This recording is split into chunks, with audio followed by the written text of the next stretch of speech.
Deep beneath the cobblestones of Yharnam, past the hunting parties and their flaming torches, beyond the cathedral spires that pierce the crimson sky, there exists something that has no shape, no body, no visible presence whatsoever, and yet it is everywhere.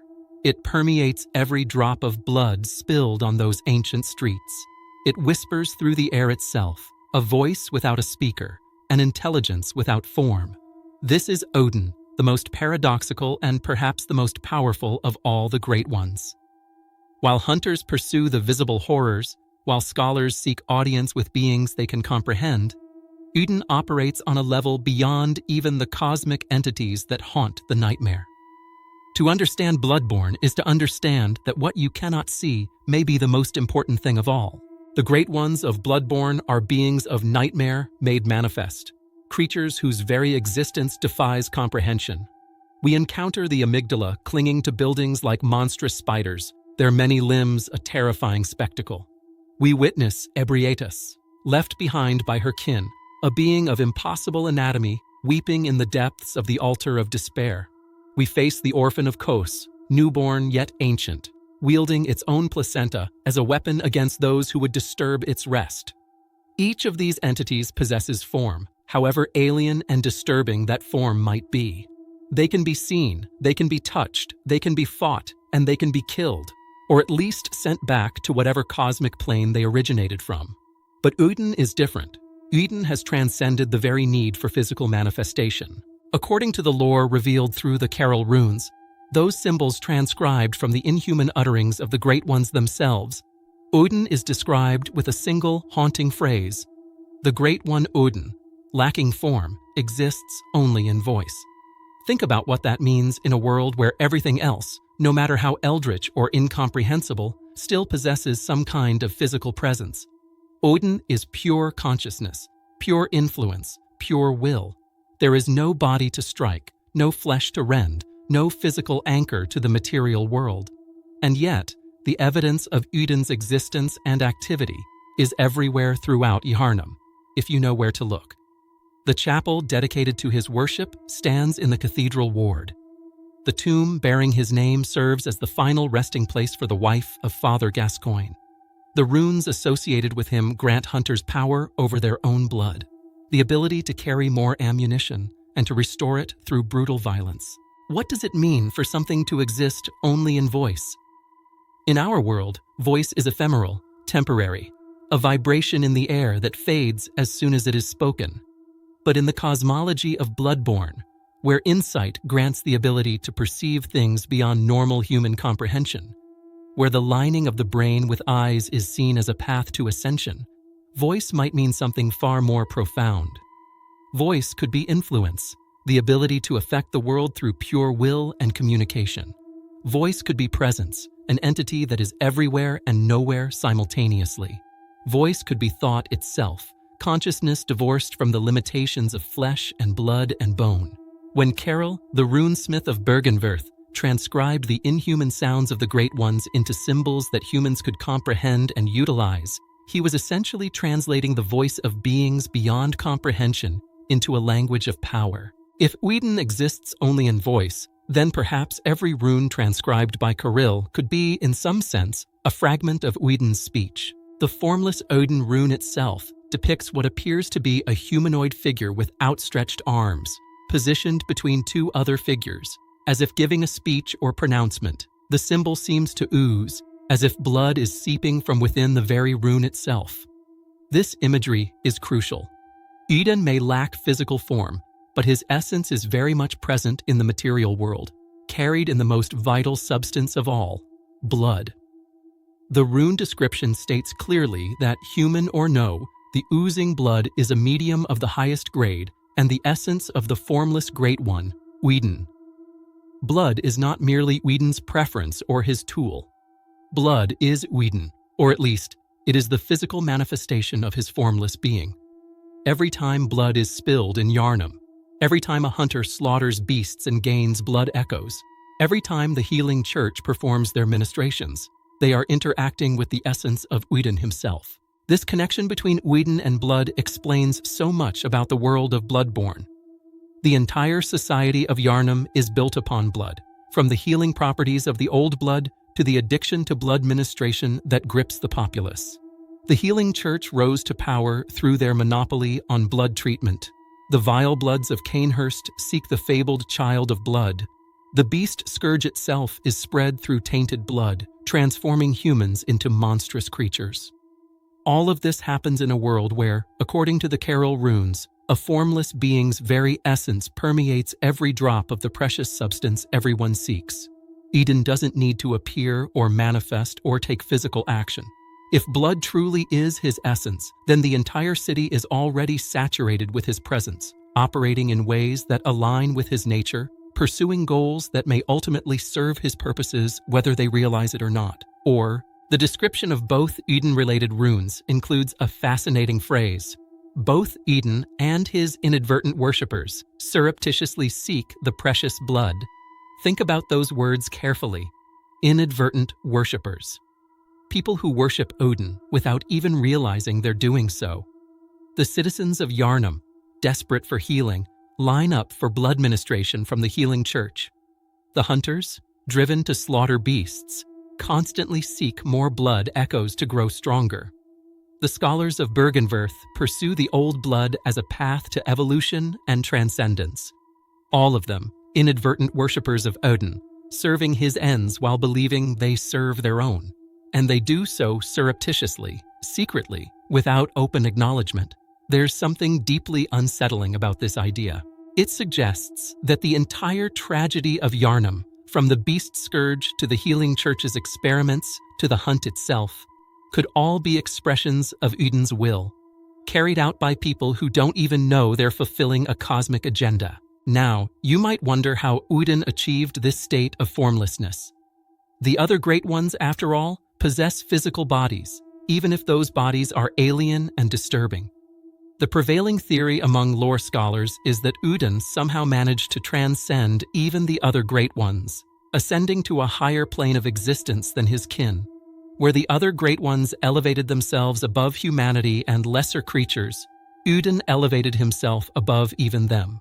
This would make him, in a sense, the supreme great one, the closest thing Bloodborne has to an ultimate deity. Some have suggested that Oedon might have once possessed a physical form, but somehow shed it, transcending the limitations of a body. The Tomb of Oedon, a location you encounter early in the game, suggests that at some point Oedon might have died, or at least was believed to have died. Could it be that Oedon achieved his formless state through death itself, his consciousness persisting even after his physical form was destroyed? This possibility is supported by what we know about other great ones and their relationship with death and dreams. The hunter's nightmare preserves the consciousness of hunters long after their bodies have rotted away. The nightmare of Mensis is sustained by the consciousness of the school of Mensis, their bodies dead, but their minds trapped in a realm of nightmare. Mergo, Oedon's own child, exists as a crying infant despite seemingly being stillborn, a formless presence just like his father. If great ones can survive and even thrive in states of being that transcend physical existence, then perhaps Oedon simply took this principle to its ultimate conclusion. Where others maintain some vestige of form, Oedon relinquished form entirely, becoming pure consciousness, pure influence, pure voice. The parallels to Lovecraftian entities are impossible to ignore. Oedon bears striking similarities to Azathoth, the blind idiot god at the center of the universe in H.P. Lovecraft. Lovecraft's Cthulhu mythos, a formless entity whose dreams constitute reality itself. There's also Yog-Sothoth, the all-knowing entity that exists everywhere and everywhen simultaneously, an omnipresent consciousness that manipulates the affairs of lesser beings. Bloodborne draws heavily from Lovecraft's work, and Oedon feels like FromSoftware's interpretation of these concepts, a being so far beyond normal comprehension that even describing it becomes nearly impossible. The name Oedon itself might be derived from Oedon, a word meaning a building designed for musical performances, a place dedicated to voice and sound. This would be fitting for a being that exists only in voice. Alternatively, Oedon could reference Odin, the Norse All-Father who sacrificed his eye for wisdom and hung himself from the world tree to gain knowledge of the runes. Oedon was known for his shape-shifting abilities and his role as a cosmic manipulator, traits that align well with Oedon's nature. Understanding Oedon's formlessness is crucial to understanding his true power. When you fight the amygdala or Rom or the Orphan of Kos, you're engaging with beings that, for all their cosmic might, are still bound by the rules of physical existence. They can be hurt, they can be killed, they occupy specific spaces at specific times. But how do you fight something that has no body? How do you destroy something that exists as pure influence spread throughout every drop of blood in the city? Oedon is functionally invincible, not because of any particular defense or regenerative ability, but because there's nothing there to attack. He's the ultimate expression of the Lovecraftian concept of cosmic horror, a being whose power comes not from strength or magic or physical might, but from operating on a level of reality that humans cannot even properly perceive, let alone affect. The very fact that we as players never see Oedon makes him more terrifying and more powerful than any boss we actually fight. Every other threat in Bloodborne can be overcome with skill, persistence, and the right strategy. But Oedon is woven into the very fabric of the world. You walk through his tomb, you seek refuge in his chapel, you memorize runes that channel his essence, you absorb blood echoes infused with his being, and through it all, you're participating in his agenda without even realizing it. That is true cosmic horror. Not a monster you can see coming and prepare to fight, but an intelligence so vast and so alien that you're dancing to its tune without ever hearing the music. Now that we understand what Oedon is, or rather, what he isn't, let's examine how his formless presence manifests in the tangible world of Bloodborne. Because while Oedon may lack a body, his influence is anything but abstract. It's written in blood, both literally and figuratively, across every corner of Yharnam. The most direct connection between Oedon and the material world is blood itself. As the rune description tells us, blood is the essence of the Formless Great One, not a symbol of his power, not a tool he uses, but his actual essence, his being made manifest in physical form. This is why the Oedon Wraith rune, which transcribes Oedon's inhuman sounds into a symbol of power, has such a specific effect. It allows hunters to restore quicksilver bullets through visceral attacks, those brutal techniques where you plunge your hand into an enemy's body and tear out their very life force. Think about what that means. A visceral attack is fundamentally an act of drawing blood, of violently extracting the vital essence from another being. And when you perform this act with the Oedon Wraith rune equipped, you're not just spilling blood, you're harvesting Oedon's essence from your victim and using it to create ammunition for your firearms. Quicksilver bullets themselves are a fascinating element of this equation. The item description explains that ordinary bullets have no effect on beasts, and so quicksilver bullets, fused with the wielder's own blood, must be employed. The strength of quicksilver bullets depends greatly upon the wielder's blood tinge. These aren't normal ammunition. They're bullets imbued with the hunter's blood, and blood is Oedon's essence. Every time you fire your pistol or your blunderbuss or any other firearm in Bloodborne, you're essentially weaponizing Oedon's power. The Oedon Wraith rune description even refers to blood as having a subtle mucus, acknowledging that there's something strange and otherworldly about the blood in this world. It's not just hemoglobin and plasma. It's a medium, a substance that carries consciousness, power, and the essence of entities beyond human understanding. The Formless Oedon rune grants an even more straightforward benefit. It increases your maximum quicksilver bullet capacity. There are 5 tiers of this rune scattered throughout the game, each one increasing your ammunition supply further. At maximum, with all the best versions of the rune equipped, you can carry significantly more bullets than you could otherwise. But again, these aren't just bullets in the conventional sense. They're blood-made solid, Oedon's essence shaped into projectiles. The more attuned you are to Oedon through his runes, the more of his power you can carry with you. It's almost like the rune expands your capacity to contain Oedon's essence within your own body. You're becoming a vessel for the Formless Great One, even if you don't realize it. There's a mechanic in Bloodborne that makes this connection even more explicit. At any time, you can sacrifice your own health to create additional quicksilver bullets, a technique the community calls blood bullets. By pressing up on the directional pad, you drain about 30% of your maximum health and gain 5 extra bullets that exist temporarily, colored red to distinguish them from your normal ammunition.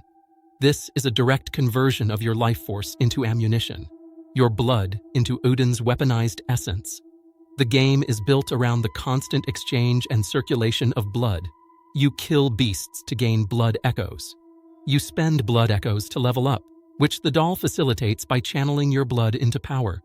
You can sacrifice your health to create bullets, then restore that health by performing visceral attacks on enemies and rallying by attacking immediately after taking damage. It's all blood, all Oedon, all the time.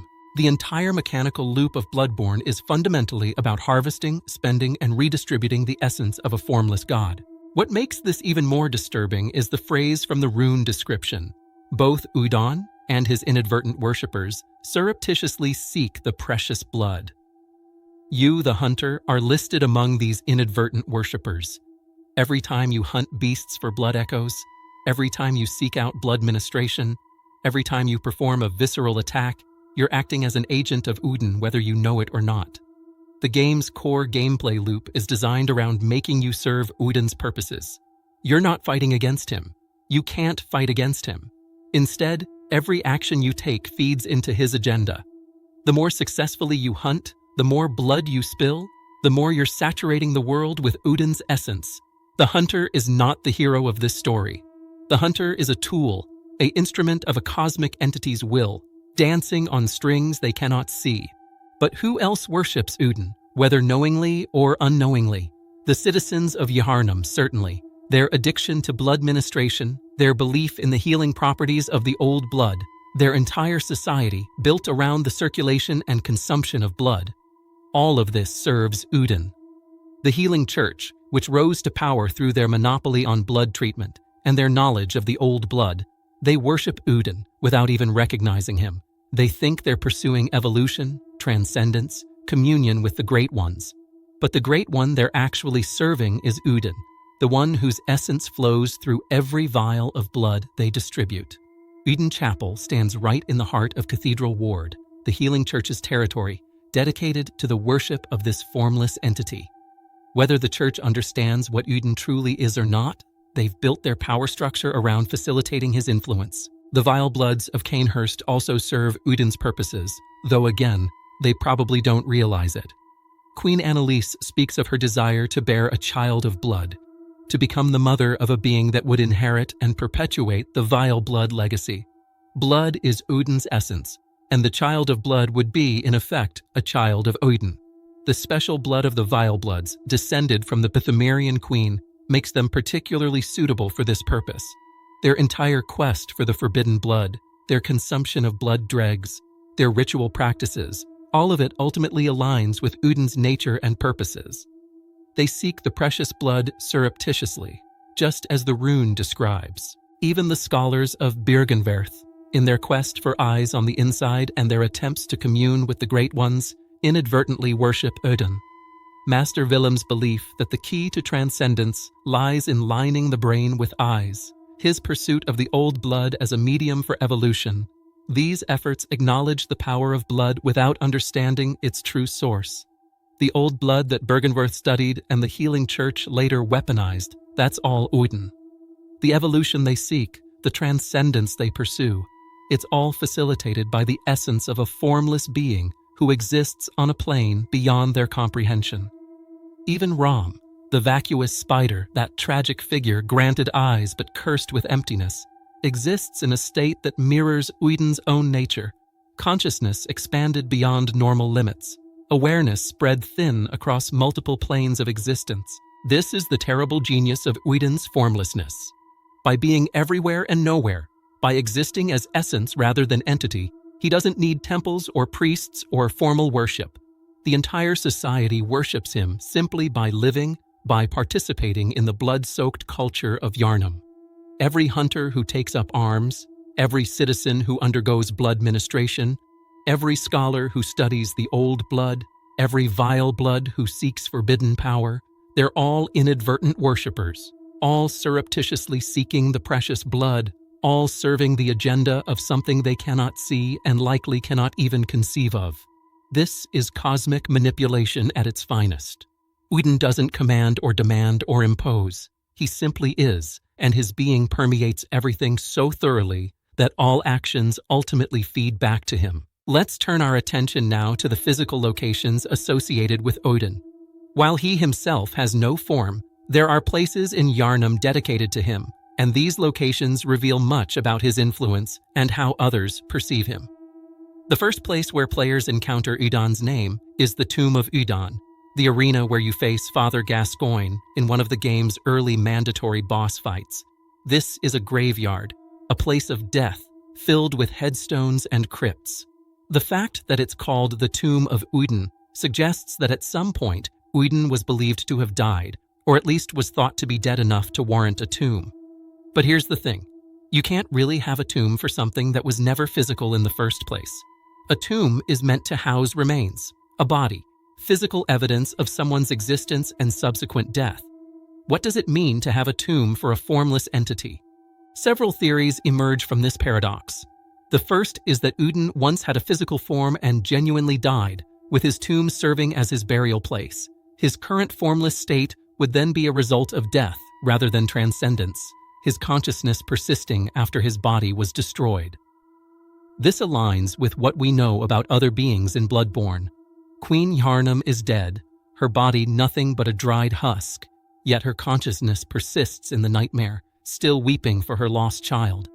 The members of the School of Mensis had their brains stillborn, their minds destroyed by contact with Mergo, yet their bodies remain trapped in an endless nightmare.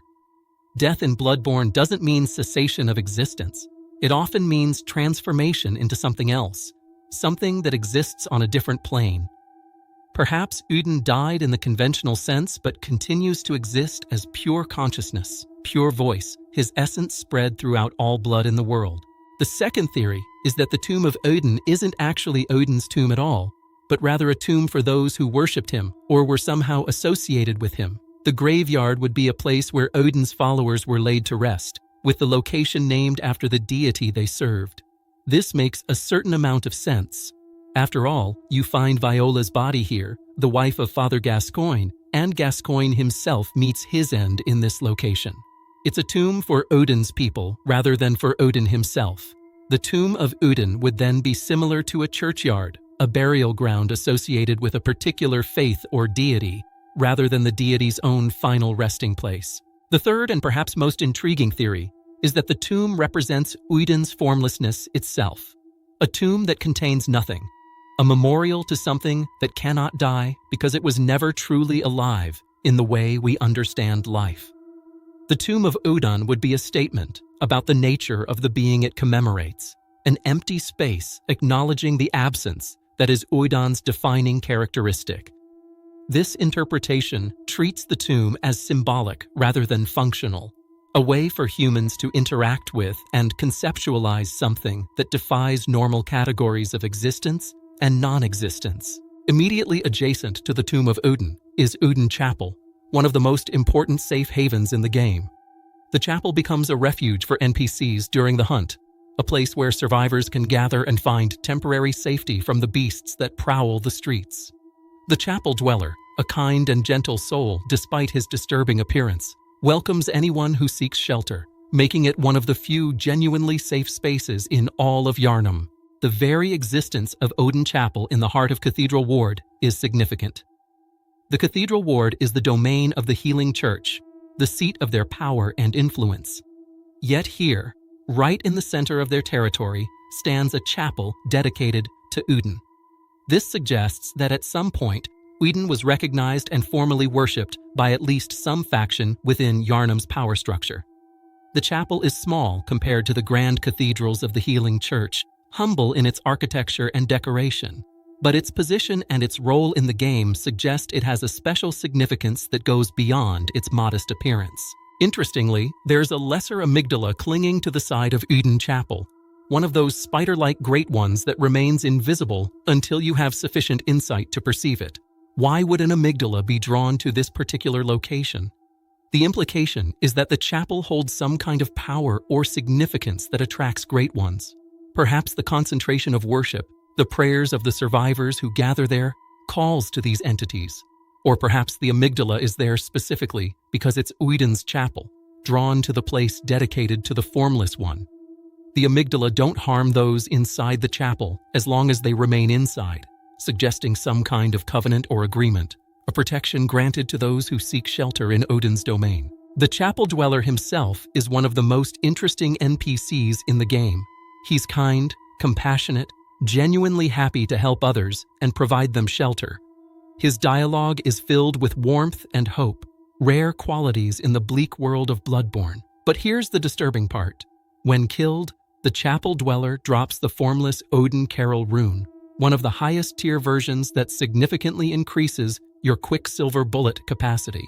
Why does this humble, kind individual carry Odin's rune within him? The implication is that the chapel dweller is more than just a simple refugee or caretaker. He's somehow connected to Oedon, possibly a devoted worshiper, possibly something else entirely. His genuine kindness and desire to help others might be his own personality, or it might be a reflection of some aspect of Oedon we don't normally see. Either way, his death reveals that he was carrying Oedon's essence within him, a living vessel for the Formless Great One's power. The survivors you can send to Oedon Chapel create an interesting microcosm of Yharnam's society. There's Ariana, the woman of pleasure, who will play a crucial role in Oedon's story. There's Adela, the nun who becomes dangerously obsessed with the hunter. There's the skeptical man who questions everything and the afflicted beggar who hides a monstrous secret. Each of these characters has their own agenda, their own understanding of what's happening. But by gathering in Oedon Chapel, they're all brought together under the shadow of the Formless Great One. The chapel becomes a stage where human drama plays out against the backdrop of cosmic horror, where personal conflicts and tragedies occur in a space dedicated to an entity that exists beyond human comprehension. The chapel also serves a mechanical purpose in the game. It's a major hub, a crossroads that connects to multiple important areas. From Oedon Chapel, you can access Cathedral Ward proper, the Healing Church Workshop, and eventually paths to Old Yharnam, the Forbidden Woods, and beyond. The chapel is positioned at the center of Yharnam's geography, just as Oedon is positioned at the center of the city's metaphysics. Everything flows through this location, just as everything in the world of Bloodborne ultimately connects back to blood and therefore to Oedon. What's particularly intriguing is what happens to the chapel as the game progresses. After you defeat Rom and the Blood Moon descends, fundamentally changing the nature of reality in Yharnam, the amygdala on the side of the chapel becomes permanently visible, a stark reminder that the barrier between the normal world and the eldritch truth has shattered. The survivors in the chapel react to this change in different ways. Some go mad, some disappear, some meet tragic ends. Ariana, if she's there, will give birth to a child, an event of cosmic significance that we'll explore in detail later. The chapel that once seemed like a genuine safe haven becomes increasingly unstable and unsafe, reflecting the broader collapse of Yharnam's reality. Yet even in this chaos, the chapel endures, still standing, still serving as a gathering point, still marked by Oedon's name and nature. The tomb of Oedon and Oedon Chapel together form a duality, a pairing of death and sanctuary, endings and refuge. They're the only locations explicitly named for Oedon, the only places where his formless presence is given physical space in the world. Everything else associated with Oedon is abstract, conceptual, or hidden. But here, in these two connected locations, his existence is acknowledged openly. A tomb that may or may not contain anything. A chapel that offers shelter but also attracts cosmic entities. Both spaces exist in the heart of Yharnam, unavoidable waypoints on every hunter's journey, impossible to miss or ignore. You walk through the tomb of Oedon to reach the chapel. You return to Oedon Chapel again and again throughout your playthrough. Oedon may be formless, but his presence in the geography of the game is undeniable and unavoidable. These locations raise a question that pervades all of Bloodborne's lore. Did the people of Yharnam understand what they were worshipping when they built this chapel and named this tomb? Did they know that Oedon was formless, that his essence was blood itself, that their entire civilization was built around his influence? Or did they simply know him as a name, a distant entity worthy of reverence, never understanding the true nature of what they acknowledged. The game doesn't provide clear answers, but the evidence suggests a gradual revelation, a slow understanding that came too late. The chapel still stands, but it's described as abandoned, with some saying the residents of Oedon have all gone mad. The knowledge of what Oedon truly is, the recognition of his formless presence saturating their world, may have been the final insight that broke the minds of those who achieved it. Now we come to perhaps the most disturbing aspect of Oedon's influence in Bloodborne: his children. Or more accurately, his repeated attempts to create children, and the terrible consequences that follow. Because if there's one consistent theme that unites all great ones in this game, it's the tragedy of lost children and the desperate yearning for surrogates to replace them. The third umbilical cord items you can find throughout the game each come with descriptions that shed light on the Great One's nature. One of these descriptions states, "Every Great One loses its child and then yearns for a surrogate, and Oedon, the formless Great One, is no different." To think, it was corrupted blood that began this eldritch liaison.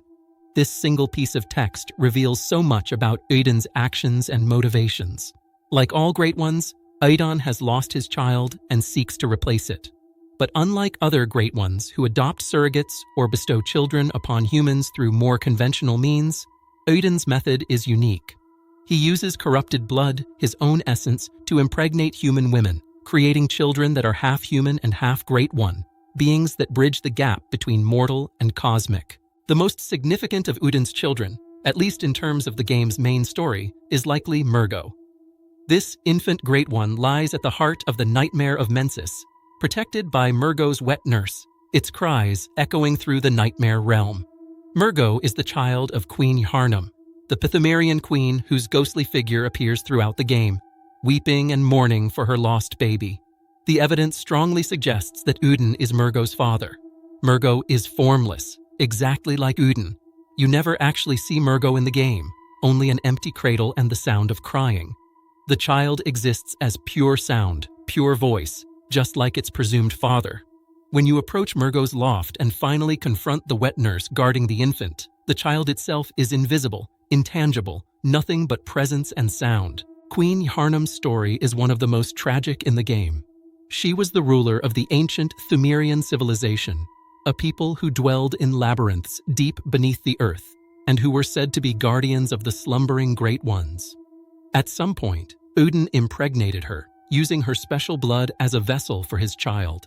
The Pthumerians had particularly valuable blood, the old blood that would later become the foundation of Yharnam's healing practices and the source of the city's prosperity and downfall. This made Queen Yharnam an ideal candidate for bearing a Great One's child. But something went wrong. The third umbilical cord associated with Mergo mentions the stillbirth of their brains, referring to the school of Mensis, who sought communion with the infant Great One.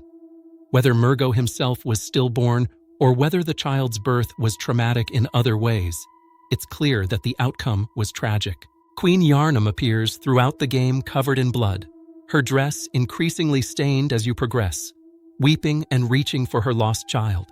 When you defeat Mergo's wet nurse and the message "Nightmare Slain" appears, Queen Yharnam appears one final time. If you return to the spot where you saw her before the boss fight, she'll bow to you, seemingly grateful that you freed her child from its captors, or perhaps from existence itself. Her role as a mother has ended. Her long vigil over her lost baby finally concluded. The entire nightmare of Mensis, that horrific realm of twisted architecture and cosmic horror, was created to house and protect Mergo. The school of Mensis used one of the third umbilical cords to establish contact with the infant Great One, but this contact destroyed their minds, resulted in the stillbirth of their brains. They wanted communion with the divine, and they got it, but the price was their sanity and their lives. And at the center of all this suffering, this nightmare, this tragedy, is an invisible infant, the formless child of a formless father. But Mergo is ancient history, a child lost long ago in the depths of the Pthumerian past. Oedon, like all Great Ones, yearns for a surrogate to replace this lost child. And during the events of Bloodborne, we witness him creating new children, new attempts to fulfill this yearning. The most direct example is Ariana, the woman of pleasure who resides in Cathedral Ward. If you send Ariana to Oedon Chapel and progress far enough in the game, specifically after defeating Mikolash and reaching the point where the blood moon has fully revealed itself, something terrible happens to her. Ariana becomes pregnant. She doesn't understand what's happening to her. Her dialogue suggests confusion, pain, a sense that something is deeply wrong. After Mikolash's defeat, if you return to Oedon Chapel, you'll find that Ariana has disappeared. Following the trail of blood leads you to a lower level, near the tomb of Oedon itself, where you find her sitting in the corner, having just given birth. Next to her is a creature, a celestial child, something that resembles other kin in the game, but is clearly an infant, clearly newborn. Ariana herself is broken, laughing and sobbing simultaneously, her mind shattered by what she's experienced. If you kill the celestial child, you obtain one of the third umbilical cords, and the description confirms what happened. Every Great One loses its child, and then yearns for a surrogate, and Oedon, the Formless Great One, is no different. To think it was corrupted blood that began this eldritch liaison. Corrupted blood, that's how Oedon impregnated Ariana. Not through any physical contact, but through blood itself. Ariana is a prostitute, a woman of pleasure who exchanges intimacy for coin. But more significantly, the evidence suggests she may be a distant relative of the Vilebloods, possibly descended from the same lineage as Queen Annalise of Cainhurst. Her blood appears to be special, valuable, forbidden. Throughout the game, you can receive blood vials from Ariana, and examining her character and her dialogue reveals hints of noble heritage despite her current profession. This connection to bloodlines of significance would make her a suitable vessel for Oedon's child. Through the exchange of blood that happens throughout Yharnam society, through the circulation of essence that defines the city's culture, Oedon was able to impregnate her without her knowledge or consent. It's a violation in the most cosmic sense, the forced creation of a child through supernatural means that the mother never asked for and cannot comprehend. The timing is crucial here. Ariana becomes pregnant after the blood moon descends, after Ram is defeated and the veil hiding the eldritch truth is torn away. There's a note in the game that reads, "When the red moon hangs low, the line between man and beast is blurred. And when the great ones descend, a womb will be blessed with child." The blood moon is a catalyst, a time when the great ones can more easily interact with the human world, when the boundaries between planes of existence become permeable. The moon itself appears to be connected to Oedon's influence, possibly representing his formless presence made visible in the sky. When the blood moon hangs low, Oedon can act more directly, can manifest his power more overtly. And one of the ways he manifests that power is through impregnating women with his children. Ariana isn't the only victim. If you send the imposter Iosefka to remain in her clinic instead of visiting her early and fighting her there, she too becomes pregnant after the blood moon descends. When you finally reach her, climbing through the forbidden woods and entering the clinic from the back entrance, you find her on an operating table, visibly pregnant, barely able to speak. She talks about something writhing inside her head, about feeling chosen, about ecstasy mixed with agony. If you kill her at this stage, after Ram's defeat, but before she gives birth, she drops another third umbilical cord, confirming that she too was impregnated by a great one. The evidence suggests it was Oedon, using the same method he used on Ariana. Corrupted blood, essence transferred through the exchange of vital fluids that pervades Yharnam society. What makes this particularly disturbing is the pattern that emerges. Looking at the women who become pregnant, we find Ariana with her possible vile blood heritage, Iosefka, who had been experimenting with the old blood and transforming people into kin, Queen Yharnam, with her ancient Pthumerian blood. Each of them possessed blood that was special in some way, blood that appears compatible with Oedon's essence, suitable for bearing his children.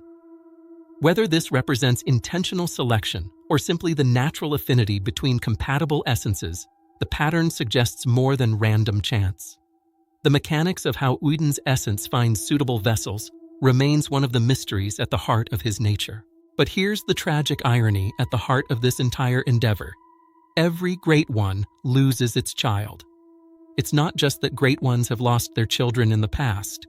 It's that they will always lose them. That loss is built into their very nature.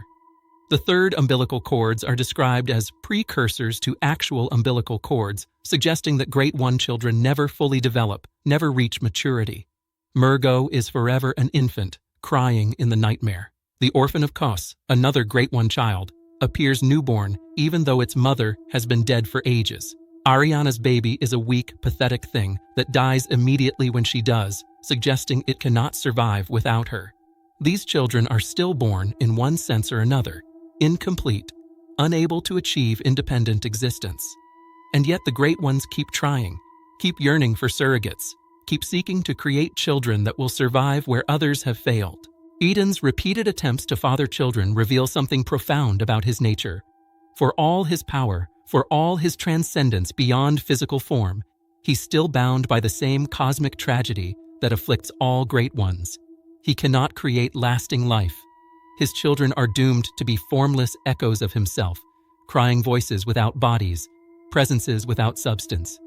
In trying to create a child, he can only create mirrors of his own formless existence, beings that are almost but not quite alive, trapped in a state between existence and non-existence. It's a curse, a limitation built into the very nature of what he is. And yet he keeps trying, using corrupted blood to impregnate women throughout the ages, creating infant after infant, each one a failed attempt to overcome a fundamental cosmic law. The women who bear these children universally suffer for it. Queen Yharnam becomes a ghost, forever mourning her lost baby, her consciousness trapped in endless grief. Ariana's mind shatters, leaving her a broken thing, laughing and weeping in the sewers. Iosefka dies in agony, possessed by something she cannot understand and cannot escape. These are not blessed births, not joyous occasions. They're violations, tragedies, cosmic horrors enacted on unwilling participants. Oedon uses women as vessels, as tools to achieve his ends, without regard for their well-being or their consent. In his formless state, operating according to motivations and logic beyond human comprehension, he treats mortal women the way a human might treat laboratory equipment, merely means to an end, with no consideration for their suffering. This is one of the darkest aspects of Bloodborne's lore. The game doesn't shy away from the horror of unwanted pregnancy, of bodies violated and minds broken, of children born into tragedy and doomed to fail. The entire theme of motherhood and birth in Bloodborne is nightmarish, a corruption of what should be a sacred and beautiful process into something grotesque and horrifying. And at the center of this horror is Oedon, the formless Great One who uses blood to create children he will inevitably lose, perpetuating a cycle of suffering because he cannot escape his own nature. Yet for all this darkness, there's a strange poignancy to Oedon's plight. He's not malicious in the way we understand malice. He's not inflicting suffering for its own sake. He's yearning, seeking, desperately trying to overcome a fundamental limitation of his existence. Every Great One loses its child and then yearns for a surrogate. Oedon is driven by the same desperate longing that afflicts all these cosmic entities, the same aching need to create life that will endure, that he keeps failing, that his methods cause tremendous suffering, that his children are doomed from the start. None of this stops him from trying. In a way, it's the most human thing about him, this refusal to give up hope even in the face of cosmic inevitability. But that humanity, if we can call it that, offers no comfort to his victims, no solace to the women whose bodies and minds are destroyed in service of his impossible goal. The blood moon hanging low in the sky is more than just a visual flourish or atmospheric detail in Bloodborne. It's a catalyst, a moment when the cosmic mechanics underlying reality become visible and active, and its connection to Oedon is impossible to ignore. The note found in Bergenworth states clearly, when the red moon hangs low, the line between man and beast is blurred, and when the Great Ones descend, a womb will be blessed with child. There are multiple elements worth examining here. First, the blood moon causes the line between man and beast to blur. This is literal. The beast scourge intensifies during the blood moon, with more people transforming into monsters. But it's also symbolic, representing a breakdown in the boundaries that normally separate different states of being. The civilized human becomes the savage beast. The rational becomes the instinctual. Order gives way to chaos. The solid boundaries that define reality become permeable and uncertain. Second, when the Great Ones descend during the blood moon, wombs are blessed with child. Blessed is an interesting word choice.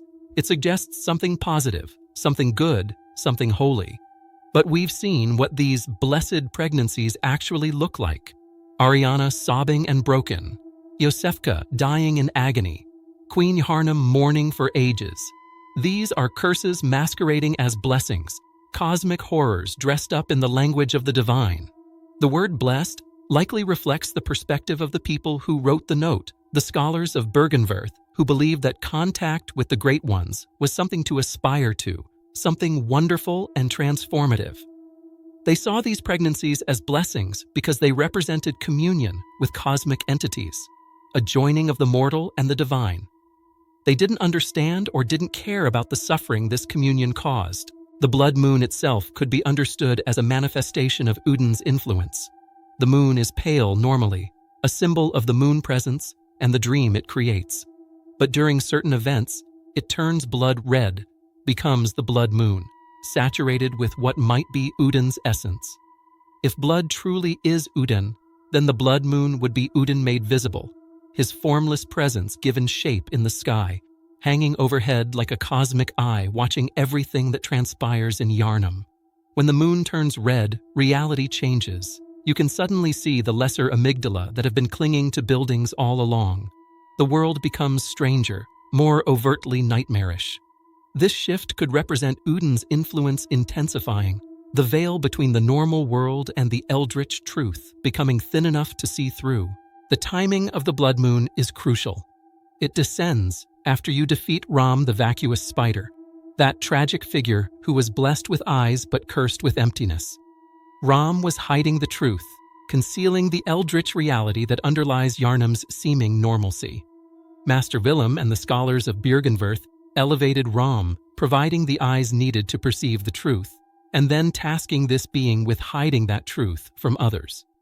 Ram created a barrier, a concealment, that kept the cosmic horror at bay. When you kill Ram, that barrier shatters and the truth comes flooding in. The blood moon descends, the amygdala become visible, the pregnancies begin. Oedon's influence, which was always there but hidden, becomes overt and undeniable.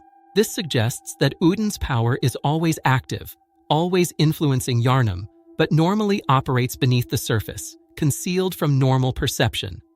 The blood moon doesn't give Oedon new power. It reveals the power he already possessed.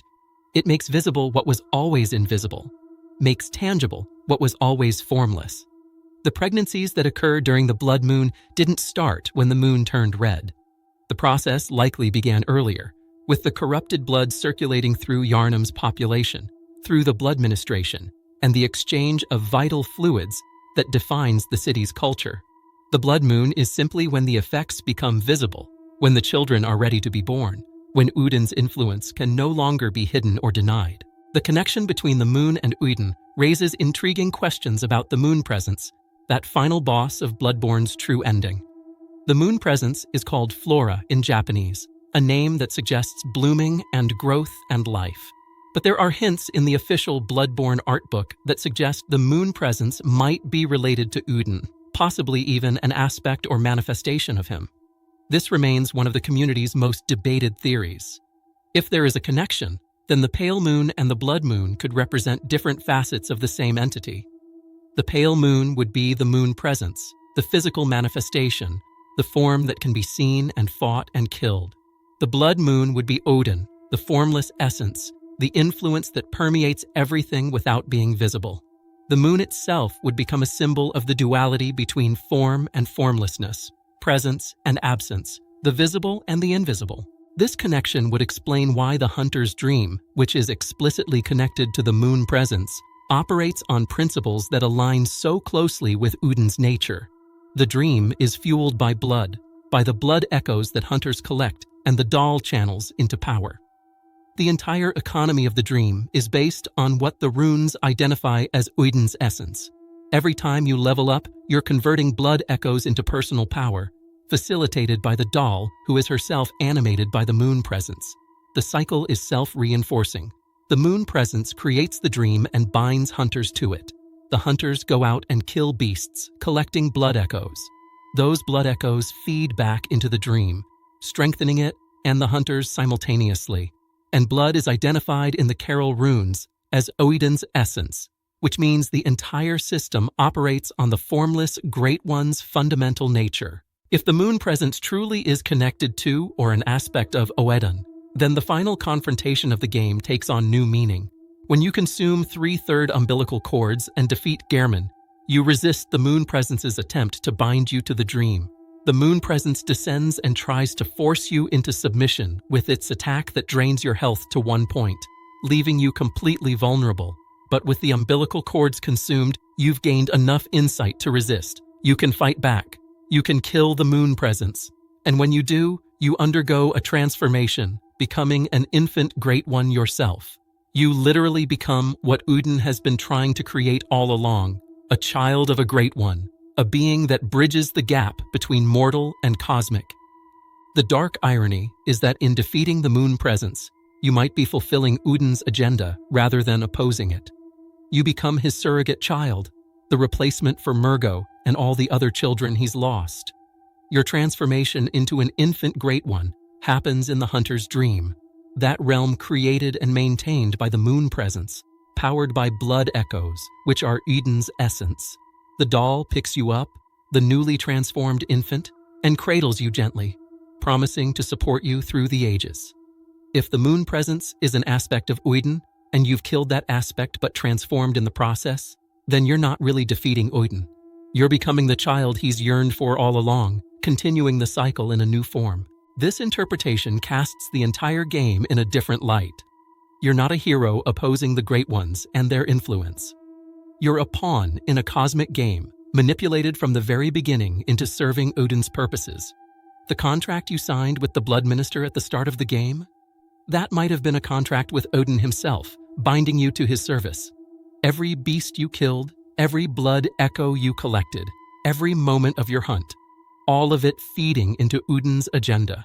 And in the end, if you achieve the highest form of success the game offers, if you gain enough insight to resist the moon presence and transform into an infant Great One, you still end up serving Oedon's purpose. You become his child. The cycle continues, but with you as the infant who will inevitably be lost, prompting Oedon to seek yet another surrogate in another age. The Blood Moon reveals all of this, makes visible the mechanisms that drive the world of Bloodborne. When the moon turns red, saturated with Oedon's essence, you're seeing the truth. You're seeing that blood, the substance everyone seeks and reveres and consumes, is not just a resource or a medicine or a path to power. It's the physical manifestation of a formless God's will, the medium through which he acts upon the world, the essence that connects everything and everyone in an invisible web of influence and manipulation. The Blood Moon is Oedon looking down on Yharnam, his presence made visible in the sky, a cosmic reminder that for all humanity's attempts to control and harness the power of blood, they're really just dancing to the tune of something far beyond their comprehension. And when the Great Ones descend during this blood moon, when wombs are blessed with children, it's not a random cosmic event. It's Oedon acting deliberately, using the moment when his influence is strongest to attempt once again to create a child that will endure. The blood moon is conception and birth and death all rolled together, a cosmic moment that repeats throughout the ages, always following the same pattern, always ending in tragedy, yet always attempting again. The moon turns red, the boundaries blur, the wombs are blessed, and the cycle continues, endless and terrible and inescapable. The question of whether the moon presence is actually Oedon or merely related to him, or perhaps something entirely separate, has sparked endless debate among Bloodborne's community of lore enthusiasts. The game provides evidence that can support multiple interpretations, and that ambiguity is likely intentional. Let's examine the arguments on both sides. The case for the moon presence being Oedon, or an aspect of him, rests on several compelling pieces of evidence. First, there's the hint from the official Bloodborne art book, where Oedon's description appears right next to concept art of the moon presence. This placement seems too deliberate to be coincidental, suggesting the developers wanted players to make that connection. Second, the moon presence is called flora in Japanese, meaning flower or bloom, while Oedon might derive from Oedon, a place of voice and music. Both names evoke formlessness, or at least transcendence of normal physical limitations. A flower blooms and spreads without rigid structure. Voice exists as vibration without substance. Third, and perhaps most significantly, the mechanics and economy of the hunter's dream align perfectly with Oedon's nature. The dream is powered by blood echoes. Blood is Oedon's essence. The formless Oedon and Oedon Wraith runes both deal with quicksilver bullets, which are explicitly tied to the hunter's blood and blood tinge. The moon presence created the dream, so if the dream operates on Oedon's essence, it stands to reason that the moon presence has some connection to Oedon. The doll, who facilitates the conversion of blood echoes into power, contains Great One blood and was animated by the moon presence according to Gehrman's prayers. When you die in the dream and resurrect, when you level up, when you strengthen your weapons, it's all facilitated through blood, through Oedon's essence. Fourth, the connection between the moon and blood is explicit in the game's lore. The blood moon descends, and women become pregnant with Great One children, children that bear the hallmarks of being Oedon's offspring. The moon presence is associated with the pale moon, but the pale moon can turn red, can become the blood moon. If the pale moon and blood moon are simply different states of the same celestial body, and the blood moon is clearly connected to Oedon, then the pale moon, and by extension the moon presence, must also be connected to Oedon. The moon is the visible representation of Oedon's formless presence, sometimes pale and distant, sometimes red and immediate, but always watching, always influencing, always there. Fifth, the name Flora of the Moon of the Dream suggests that the moon presence is fundamentally tied to both the celestial body and the dream realm. If Oedon's essence, blood, powers the dream, and the moon presence created and maintains the dream, and the moon itself turns red with Oedon's essence, then all these elements are interconnected. The moon presence might be the form that Oedon takes when he needs to manifest physically, the body he assumes when formlessness isn't sufficient, the avatar through which the formless Great One can interact with the material world more directly. However, there are also compelling arguments against this interpretation. The most obvious is linguistic. Oedon and the moon presence are given different names. In a game as carefully crafted as Bloodborne, this distinction likely means something. If they were the same entity, why give them different names? Why have the characters in the game refer to them separately? Why have Oedon mentioned in descriptions and lore, while the moon presence is only encountered at the very end? Second, their apparent goals seem to conflict. The moon presence tasks hunters with killing other Great Ones, most notably Mergo. But Mergo is almost certainly Oedon's child. Why would Oedon create hunters to kill his own offspring? This makes no sense unless we assume some kind of cosmic game, a test or trial that Oedon puts his children through. Alternatively, it could suggest that the moon presence and Oedon are rival Great Ones, competing for dominance, with the dream serving as the moon presence's weapon against Oedon's attempts to create children.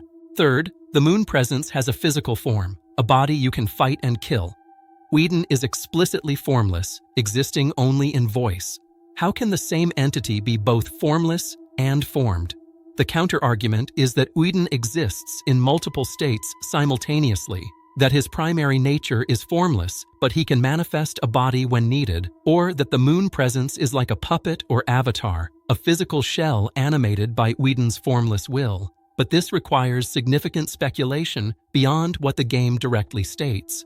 Fourth, there are other Great Ones in the game with clear separate identities. Kos is distinct from the Orphan of Kos. The amygdala are separate from the other Great Ones.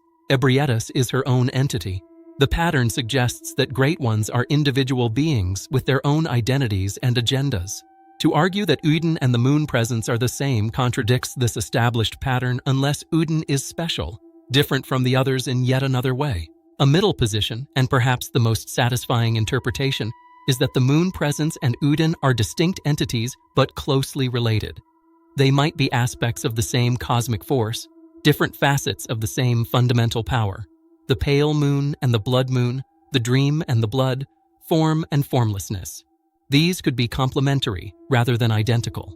The moon presence creates the structure, the framework, the dream. Oedon provides the substance, the fuel, the blood that makes it all work. They're partners in a cosmic endeavor, collaborators rather than the same being. Or perhaps the truth is even stranger. Perhaps Oedon once had a form, and that form was what we now call the moon presence. But through death or transformation, he shed that body and became formless, while the body persisted as a separate entity. The tomb of Oedon suggests he died at some point. The moon presence exists in the dream, a realm where the dead can persist. Maybe Oedon died, his consciousness dispersing into pure formlessness, while his body remained in the dream, animated by whatever remains of his physical being. The moon presence would be Oedon's corpse, still active, still powerful, but fundamentally separate from the consciousness that once inhabited it. What makes this question so fascinating is that there's no definitive answer. Bloodborne deliberately leaves these connections ambiguous, providing enough evidence to support multiple interpretations while confirming none of them absolutely. This ambiguity is thematically appropriate. The game is about the limits of human understanding, the impossibility of truly comprehending cosmic entities, the madness that comes from attempting to grasp truths beyond mortal capacity. To give players a clear, unambiguous answer about the relationship between Oedon and the moon presence would undermine that theme. The uncertainty, the multiple possibilities, the feeling that you're close to understanding but can never quite achieve full comprehension. That's the point. That's cosmic horror. What we can say with confidence is that whether they're the same entity, different aspects of the same force, or separate but closely allied beings, Oedon and the moon presence are intimately connected through blood, through the dream, through the moon itself. Their relationship is central to understanding Bloodborne's cosmology and the invisible mechanisms that drive its nightmarish world. The formless Great One and the entity of the moon work together, intentionally or not, to create the conditions that define Yharnam's tragedy. The blood flows, the moon watches, the hunt continues, and through it all, Oedon's influence permeates everything without ever being fully seen or understood. While Oedon never appears directly in Bloodborne, his influence extends throughout every aspect of Yharnam's society and culture. Let's trace the threads of that influence through the various factions and individuals who, knowingly or unknowingly, serve his purposes. The Healing Church is the most obvious example. This organization rose to power through their monopoly on blood ministration, their supposed ability to cure any ailment through the application of special blood. Where did this blood come from? The old blood, discovered in the labyrinths beneath Yharnam, drawn from the Pthumerians and possibly from the Great Ones themselves. Blood is Oedon's essence. When the Healing Church distributes blood to the population, when they perform their ministrations, when they build their entire power structure on the control and distribution of blood, they're functioning as priests of Oedon, whether they realize it or not. Oedon Chapel stands right in the heart of Cathedral Ward, the Healing Church's primary territory. This can't be coincidence. At some point, there was formal recognition of Oedon, formal worship dedicated to him. But as the Healing Church grew in power and prestige, as they developed their own doctrines and hierarchies, they may have forgotten or suppressed the knowledge of what Oedon actually is. The chapel remains, but is described as abandoned, with many of its residents having gone mad. Perhaps this madness came from getting too close to the truth, from understanding what they were really worshiping when they prayed in Oedon's name. The choir, the highest echelon of the Healing Church, seeks communion with the Great Ones. They line the interior of their heads with eyes, following Master Willem's teaching that the key to transcendence lies in perception. But perception of what? They seek to see the Great Ones, to communicate with them, to become like them. Yet the most powerful Great One of all is one they can never see because he has no form. How do you gain eyes to see something that exists only as voice, as essence, as influence? The choir's entire methodology might be fundamentally flawed because it's built on the assumption that the Great Ones are beings that can be seen and understood through enhanced perception. Oedon operates on a completely different principle. The School of Mensis, that splinter faction led by Mikolash, takes a different approach. They use Mensis cages, those twisted frameworks worn on the head, to make contact with the Great Ones. And they succeed, establishing communication with Mergo, the infant Great One, who is almost certainly Oedon's child. But this success destroys them. The contact results in the stillbirth of their brains, their consciousness torn apart by touching something beyond their capacity to comprehend. Mikolash himself becomes trapped in a nightmare, endlessly running through twisted corridors, spouting cryptic phrases about eyes and evolution and cosmic truth. The school of Mensis inadvertently worshipped Oedon by seeking his child, and their worship was rewarded with madness and death. The vile bloods of Cainhurst represent another faction entangled with Oedon's influence. Queen Annalise seeks to bear a child of blood, to become mother to the next generation of vile bloods. She sits on her throne in Cainhurst Castle, hidden away from the world, waited on by her loyal servants, collecting blood dregs from those who swear allegiance to her. Blood is Oedon's essence, and the child of blood she seeks would be, in essence, Oedon's child. The vile bloods were nearly wiped out by the executioners led by Logarius, a group dedicated to destroying them. But why? What made the vile bloods such a threat that they needed to be exterminated? Perhaps it was precisely this connection to Oedon, this pursuit of the child of blood. Perhaps Logarius understood, or was told by those who understood, that allowing the vile bloods to create such a child would be catastrophic. Ariana is implied to be a distant relative of the vile bloods, carrying their blood in diluted form. This is why she was suitable as a vessel for Oedon's child. The special blood of the vile bloods, descended from the Thumerians through Queen Yharnam, makes them ideal candidates for bearing Great One children. Every vile blood who seeks the forbidden blood, who consumes blood dregs, who attempts to create the child of blood, is inadvertently working toward Oedon's goals. They think they're pursuing their own agenda, the restoration of vile blood glory, and the creation of a new heir to Cainhurst's legacy. But they're actually serving the Formless Great One, seeking the precious blood surreptitiously, just as the rune describes. The scholars of Byrgenwerth, while somewhat separate from the healing church that succeeded them, also contributed to Oedon's influence.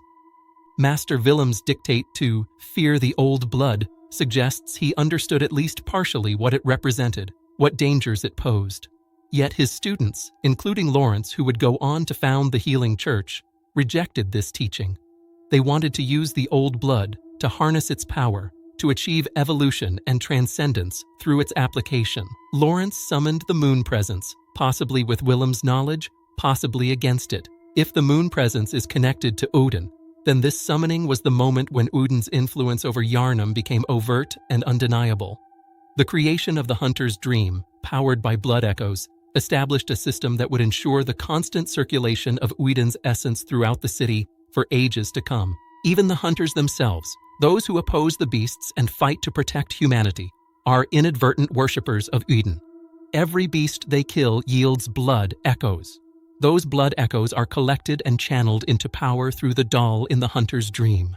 The stronger a hunter becomes, the more beasts they've killed, the more of Oedon's essence they've absorbed and circulated. The hunters think they're protecting Yharnam from the scourge. But the scourge itself might be a manifestation of Oedon's influence, the corruption that occurs when his essence, blood, becomes tainted and transforms people into monsters. Fighting the beasts just perpetuates the cycle, ensures more blood is spilled, more essence is released, more of Oedon's power saturates the world. This creates a perfect closed loop. The healing church distributes blood, which causes addiction and eventually transformation into beasts. The hunters kill the beasts, collecting blood echoes and growing stronger. The stronger hunters can kill more beasts, which produces more blood echoes, which can be used to make even stronger hunters. The entire system is self-perpetuating, self-reinforcing, impossible to escape, and at every step, blood is central. Oedon's essence flows through the veins of every participant, hunter and beast alike, church member and vile blood, scholar and common citizen. They're all connected through blood, all part of the same vast network of influence that Oedon has woven throughout Yharnam. The old blood itself, that substance found in the Thumerian labyrinths that started all of this, could be seen as concentrated Oedon. The Thumerians were said to be guardians of the slumbering Great Ones, living in close proximity to these cosmic entities for ages. If blood truly is Oedon's essence, as the runes state, then their blood would have become saturated with this essence, becoming a carrier for Great One power. When Bergenwerth discovered this blood and brought it to the surface, when they began studying and eventually distributing it, they may have been unleashing Oedon's influence into the world above. The entire tragedy of Yharnam would then stem from this decision, from the choice to seek power in the blood without understanding what blood actually represents. What makes this even more insidious is how natural it all seems. Nobody forced the healing church to distribute blood. Nobody compelled the scholars to study it. Nobody made the hunters seek blood echoes. Each faction, each individual, believed they were acting according to their own free will, pursuing their own goals, making their own choices. But those choices were shaped by circumstances that Oedon's pervasive influence created. When blood is the essence of a formless god, and blood is the most valuable substance in your society, you're going to seek blood. You can't help it. Your entire culture is structured around it.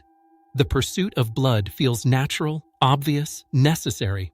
That's the terrible genius of Oedon's formlessness. He doesn't need to command or compel. His very nature makes certain actions seem inevitable. The inadvertent worshippers seek the precious blood surreptitiously, secretly, without acknowledging what they're really doing. They tell themselves they're seeking healing, or power, or evolution, or knowledge, or the restoration of ancient glory. They create elaborate justifications and complex philosophies to explain their actions. But beneath all the rationalization, beneath all the doctrine and teaching and belief, they're simply seeking blood because blood is Oedon, and Oedon's influence makes that seeking feel necessary and right. They worship without knowing they worship. They serve without knowing they serve. And through their actions, Oedon's will is done, his agenda advanced, his presence in the world reinforced and expanded. The name Oedon has sparked considerable speculation about its origins and meaning, and examining these possible derivations offers additional insight into the nature of this formless Great One. The most obvious connection is to Oedon, the Norse All-Father, ruler of Asgard, god of wisdom, poetry, death, and magic. Oedon is known for his shape-shifting abilities, his capacity to appear in many forms or no form at all. He's associated with knowledge gained through sacrifice.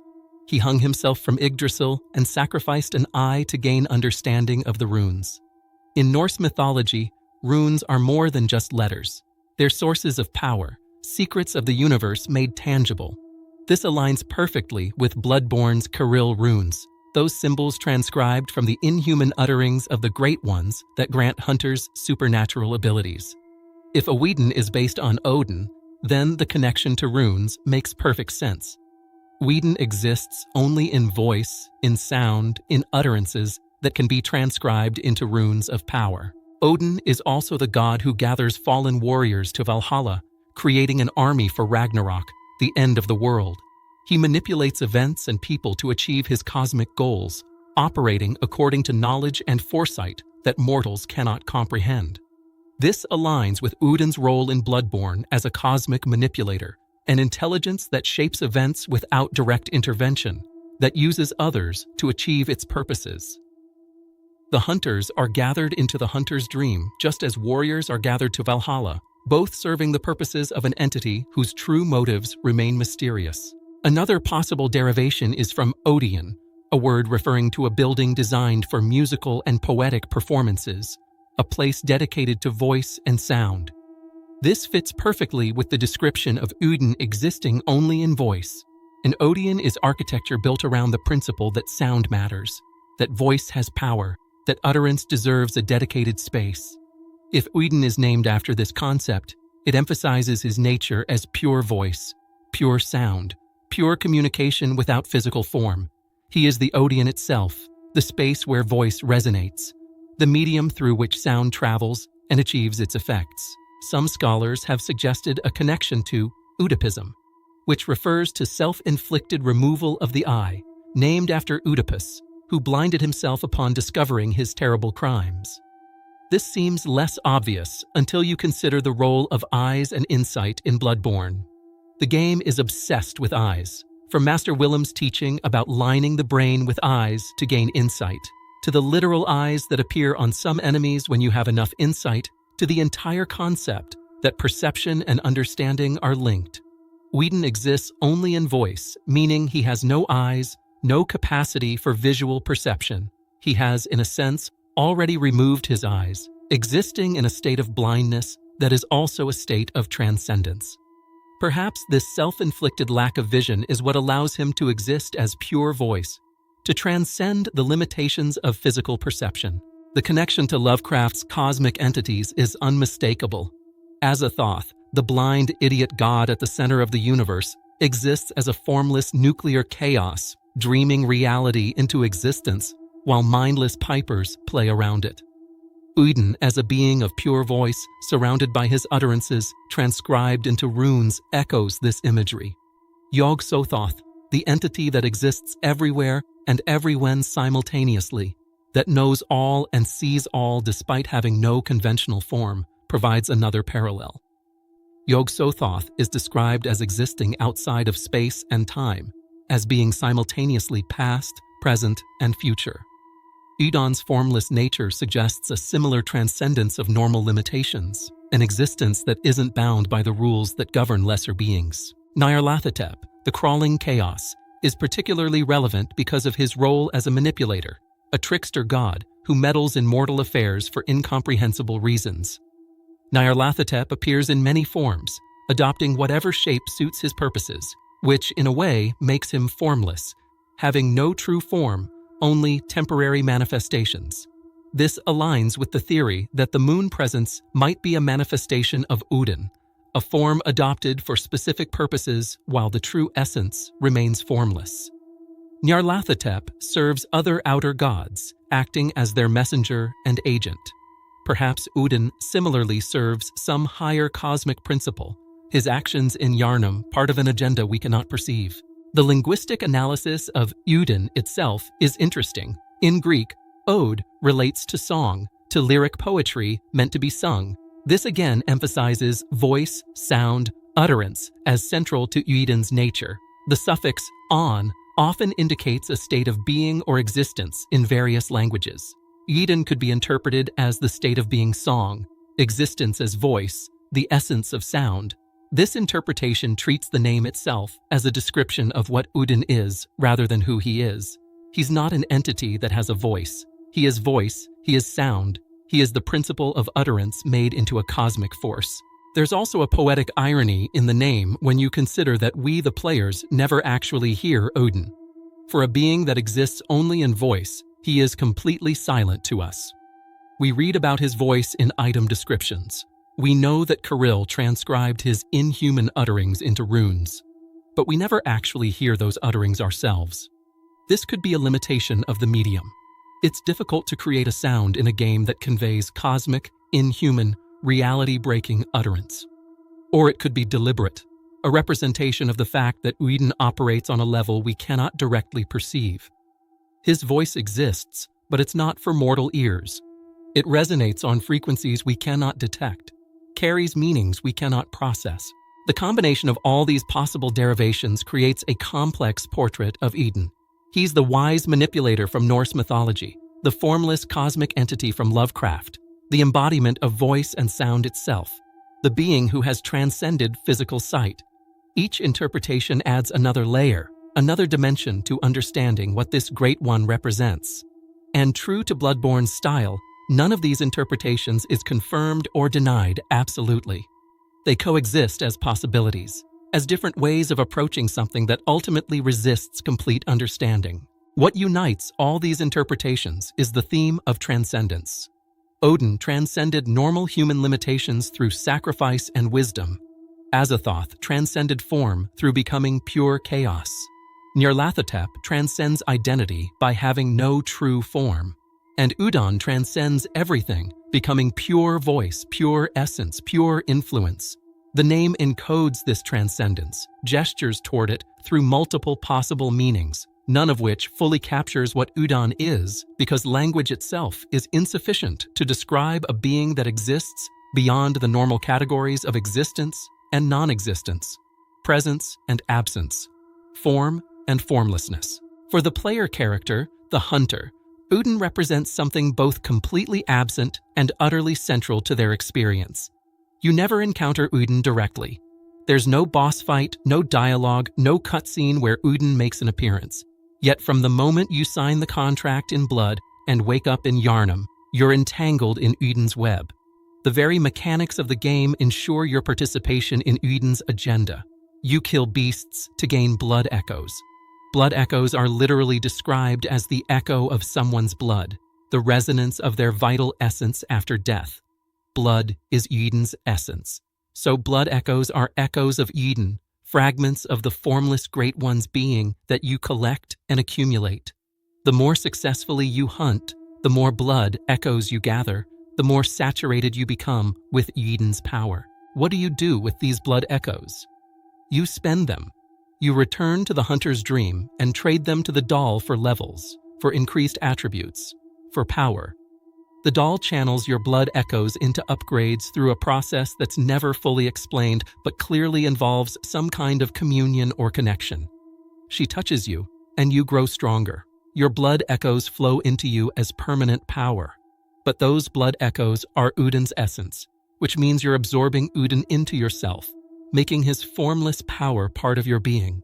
The Formless Oedon rune increases your Quicksilver bullet capacity.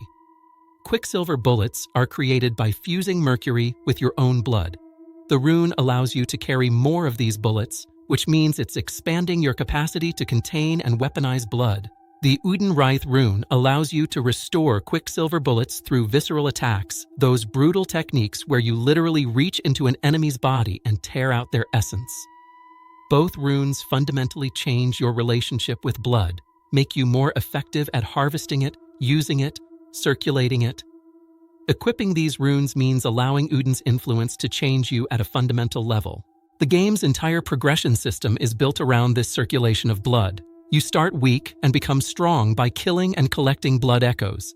You die and lose those blood echoes unless you can retrieve them from your corpse or the enemy that killed you. The constant risk and reward, the tension of carrying blood echoes and trying to spend them before you die, creates a psychological investment in the hunt. You need those blood echoes. You need to kill to get them. You need to get stronger to kill more effectively. The loop is addictive by design, and the substance you're addicted to is Oedon's essence. This makes the hunter's journey a dark mirror of Yharnam's own tragedy. The citizens of Yharnam became addicted to blood ministration, to the healing and power that blood provided. This addiction led to the beast scourge, to transformation, to the degradation of their humanity. The hunter is doing the exact same thing, just within the framework of the hunter's dream instead of Yharnam's streets. You're consuming blood echoes, becoming dependent on them, allowing them to change you fundamentally. The difference is that your transformation is empowerment rather than bestial degradation. You're becoming stronger, faster, more capable. But you're still being transformed by blood, still allowing Oedon's essence to remake you in a new image. The true ending of Bloodborne makes this transformation literal. If you consume 3/3 umbilical cords and defeat Gehrman, you resist the Moon Presence's attempt to bind you to the dream. When the Moon Presence descends and tries to force you into submission, you have enough insight to fight back. You kill it, and then you transform. Your body dissolves, reforms, becomes something new. You become an infant Great One, a crying baby held in the doll's arms as she promises to support you through the ages. What are you in this moment? You're what Oedon has been trying to create all along. A child of a Great One, a being that bridges the gap between mortal and cosmic, a surrogate to replace the children that were lost. The fact that you achieved this transformation by consuming umbilical cords is significant. Those cords came from Oedon's other children. Mergo, the baby born to Ariana, the child gestating in Iosefka. By consuming them, you absorbed the essence of Great One children, incorporated their nature into your own. You became capable of transformation through cannibalism, through the consumption of other beings' essence. This is fundamentally similar to what you've been doing the entire game with blood echoes, just made more explicit and extreme. The hunter's dream persists after you transform. The doll is still there, the workshop still stands, The messengers still offer their services. This suggests that your transformation doesn't end the dream or free Gehrman, or change the fundamental structure of reality. It just changes your role within it. You're no longer the hunter bound to the dream. You're something new, something unprecedented, an infant great one born from a mortal who consumed enough cosmic essence to transcend their original nature. But here's the dark question.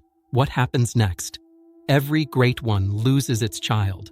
This is established as a cosmic law, an inevitable tragedy that afflicts all these entities. If you've become an infant great one, does that mean you're destined to be lost as well?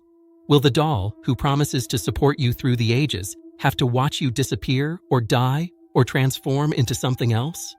And if you're lost, will there be a new yearning for a surrogate, a new cycle beginning? The transformation ending doesn't feel like victory.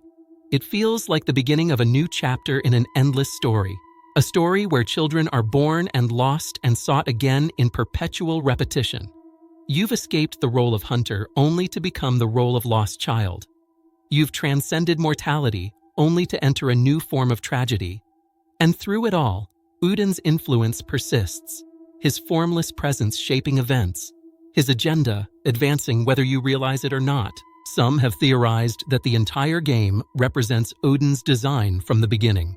The contract you signed with the Blood Minister, that document that binds you to the hunt?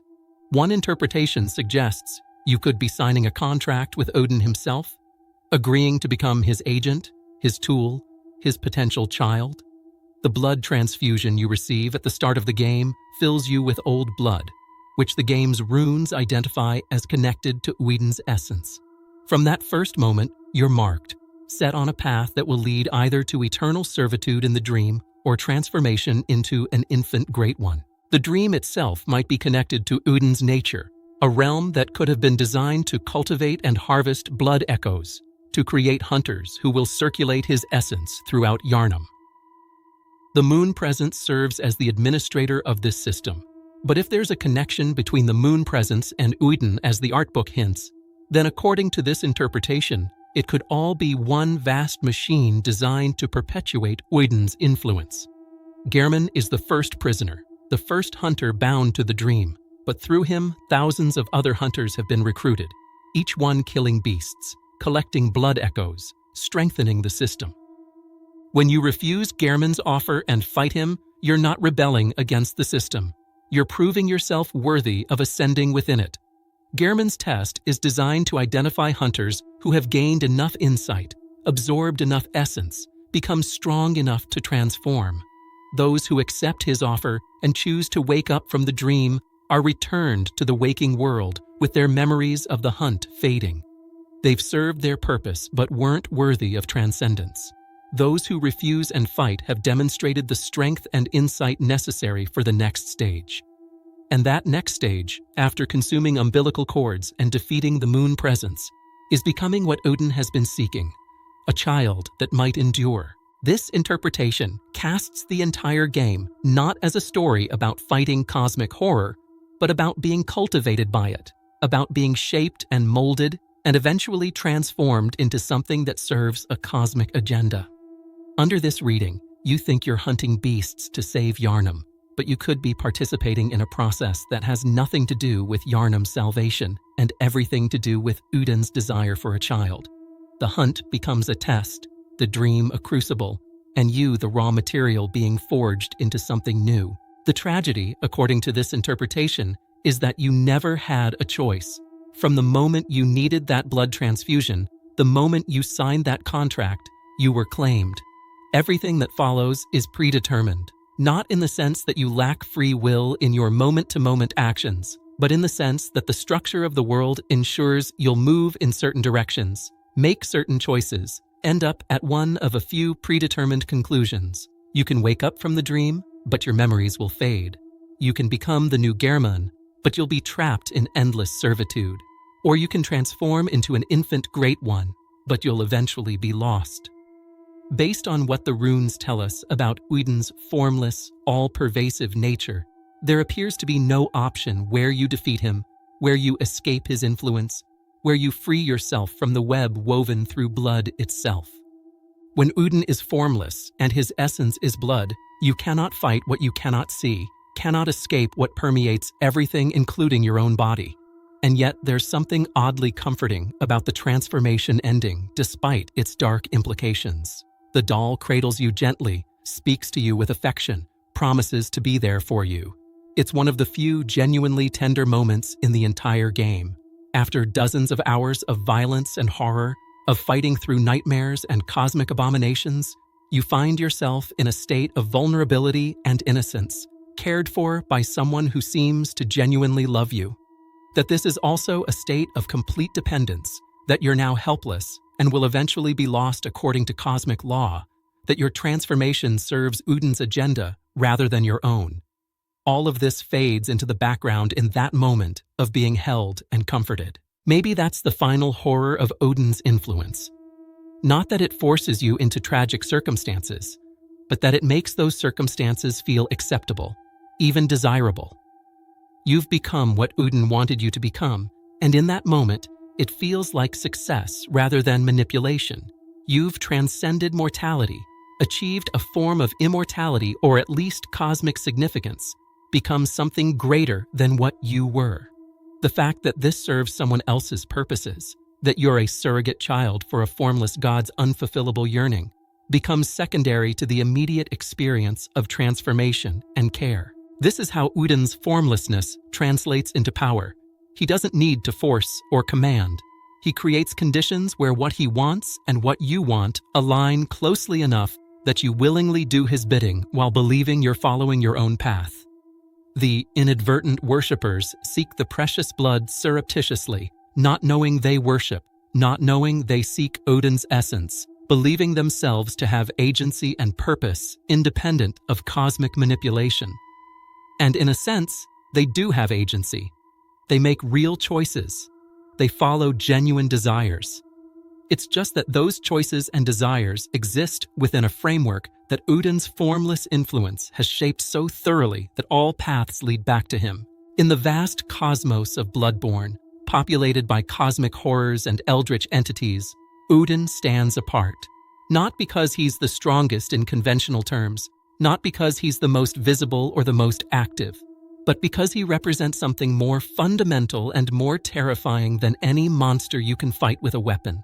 Oedon is the principle of pervasive influence, the concept of power that works through presence rather than force. Every other great one in the game, for all their cosmic might, still operates according to rules we can understand. They have bodies we can see, even if those bodies are alien and disturbing. They occupy specific locations. They can be fought, wounded, killed, or at least sent back to wherever they came from. Rom hides truth in the lake. The amygdala cling to buildings and transport you to nightmares. The orphan of Kos guards its mother's corpse. Ebrietas weeps in the altar of despair. Each one is somewhere, doing something, existing in ways we can relate to even if we can't fully comprehend them. But Oedon is everywhere and nowhere. He has no body to strike, no location to invade, no physical presence to overcome. He exists as voice that we never hear, as influence that we cannot resist, as essence that permeates the very substance everyone seeks. Fighting Oedon would be like fighting the concept of gravity or the passage of time. You can't punch an idea, you can't slash at influence, you can't shoot bullets at formlessness, even though those bullets are themselves made from Oedon's essence, which just illustrates the impossibility of opposing him. This makes Oedon perhaps the truest embodiment of Lovecraftian cosmic horror in the game. Lovecraft's stories weren't really about monsters you could fight. They were about the realization that humanity exists in a vast, uncaring universe where our categories of understanding, our assumptions about reality, our belief in our own significance are all comforting illusions. The real horror comes not from being attacked by something alien, but from understanding how utterly insignificant and comprehensively outmatched we are. The cosmos doesn't hate us. It doesn't even notice us. We're less than ants to the vast forces that shape reality. Oedon embodies this principle perfectly. He doesn't hate hunters or citizens of Yharnam. He's not trying to destroy humanity or torture them. He's simply pursuing his own agenda, the creation of a child that will endure. And humanity is incidental to that pursuit. Humans are useful as vessels for children, as inadvertent worshippers who circulate blood through their society, as tools that can be shaped and directed toward cosmic ends. But they're not important in themselves. Their suffering doesn't matter. Their hopes and dreams and struggles are irrelevant. They exist within a system designed by and for something beyond their comprehension. And their role in that system has nothing to do with their own well-being or survival. The fact that Oedon is completely absent from the game's visible narrative while being central to its metaphysics is brilliant horror design. Players can complete Bloodborne without ever truly understanding Oedon's role. They can miss the significance of the umbilical cords, ignore the implications of the rune descriptions, never connect the blood moon to forced pregnancies to cosmic reproduction. The game allows you to experience its story as a straightforward tale of hunting beasts and fighting great ones without ever grasping that there's a formless entity manipulating everything behind the scenes. This mirrors the experience of Yharnam's citizens and the hunter character themselves.